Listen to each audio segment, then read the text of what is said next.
So, I have a bit of a cautionary tale today as it goes for the Adidas Adios Pro 4. So, my initial first impressions of this shoe, I was a really big fan of it, liking all the improvements that they made over the 3.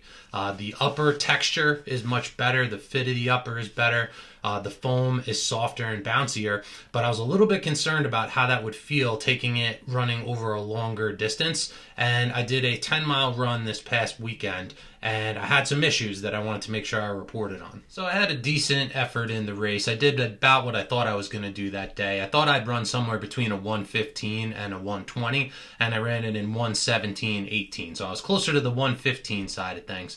And that's pretty much exactly the marathon pace I need to do for sub 320 marathon. It's really 7:37. I averaged 7:38 for the whole time there, but it was not all smooth sailing. I'm at the beginning of this training block, so I don't have my peak fitness now at all.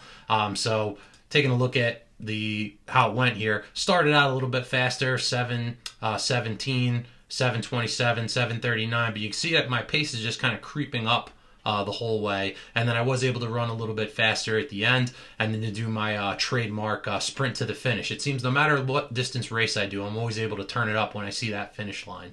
My average pace for the race was 7:39, and I got up to 5:16 pace at the end when I was sprinting to the finish. I have now run 4 marathons, one in each of the last 4 years, and for 2 of those 4, I went with the Adios Pro 3. This version of the shoe I wore for the New York City Marathon in 2022, and that version over there I just wore recently for Chicago in 2024. So what I found with the Adidas Adios Pro 3 is I'm a larger runner. I'm 6'4", 230 pounds. I tend to compress very soft foams too much.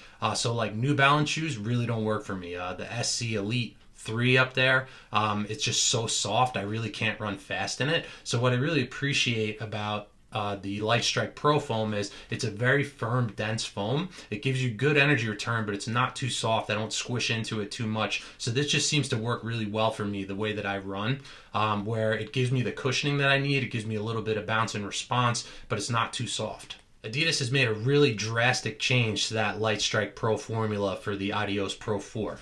This is incredibly compressive, this foam. It's so squishy. You can really just compress it completely compared to the Adios Pro 3. So the shoe feels light and airy. It's bouncy. It has that more aggressive rocker, wanting to get you up onto your toes. It's a lighter shoe, but a couple issues that I had that I experienced on that longer run. One of them that I was concerned about, I think it has something to do with this toe angle, where the shoe runs a little bit shorter than Adidas shoes usually do. I have these both in a 12, and in this one you can see it's more flat in the front, doesn't go up quite as much. So I have more room in the toe box. My toe probably is about there, so I'm not really up against the toe bumper, whereas with this shoe, my big toe is like right in this part right here, underneath the toe bumper, very close to the front of the shoe. So I was a little bit concerned about would I have some pressure or rubbing in a longer race, and I ended up having that. In both of my big toes were bothering me during the race and also after the race. They were touching the top of the shoe, and there was some pressure on them. Whenever this is bending, for that amount of time, it was making contact with the top of the shoe and was feeling uncomfortable. Another issue that I had is my right heel was bothering me during the race and also after the race for like a day or two. That sometimes happened to me when I sink too much into a shoe. It causes pain in my heels.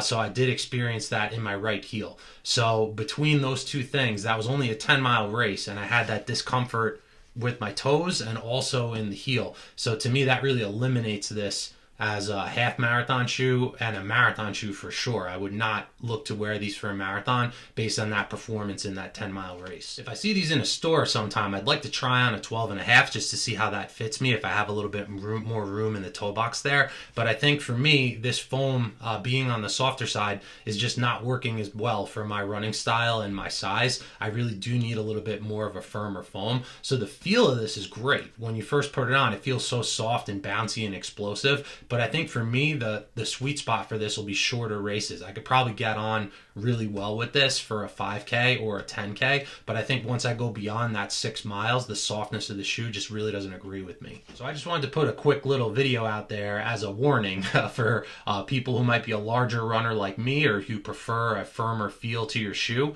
I do think the Adios Pro 4 is a fast, light, really good race shoe, but for me it's really only going to work for those shorter distances. I could not use this as a marathon shoe. It's too short, you know, that pressure in the toe and then the softness of the foam just really doesn't work for me over longer miles. So I do want to try the Adios Pro 4 out in a shorter race. I want to run a 5K in those, I want to run a 10K in those and see if I have any bit of a different experience. I did have points during that race too where I felt uncomfortable kind of under my forefoot, and that switched from the right side for a little while, the left side for a little while. Some people have said that you might be able to feel the rods of the shoe through that foam since it's softer. That may have been the sensation that I was feeling. So just a big guy running for a long time, that shoe does not work for me. So I really like the fit of it. I like a lot of things about it, but I just can't run long in it, unfortunately.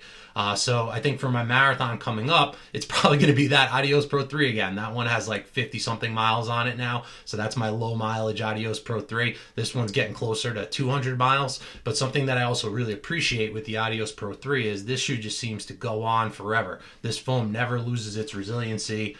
The tread pattern doesn't wear off at all. It's a super durable shoe. So I'll probably be using this for my marathon paced long runs leading up to the race, and probably be going back to that one when I run my marathon in May. So if you are someone that really enjoys the Adios Pro 3 and you get along great with that shoe, this is going to be a good opportunity to buy that one on discount now that this shoe is out. I'm expecting there'll be a lot of discounts on the pairs that are still out there for that Adios Pro 3.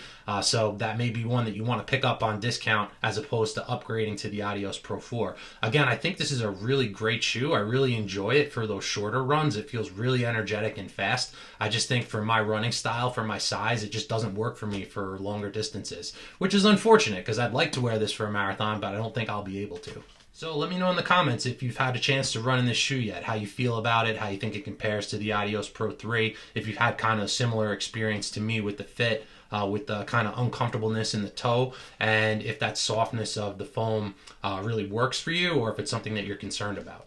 So unfortunately, I think the perfect marathon racing shoe for me is one that's never going to happen. It would be if they took the upper from this shoe and put it on this midsole. Maybe we could call it the Adios 3.5 or the Adios 3 Plus. And because I really prefer this upper. It's so much better than the upper of this shoe. But for my running style, this midsole works better for me for a marathon than this one does. I'll see you in the next video.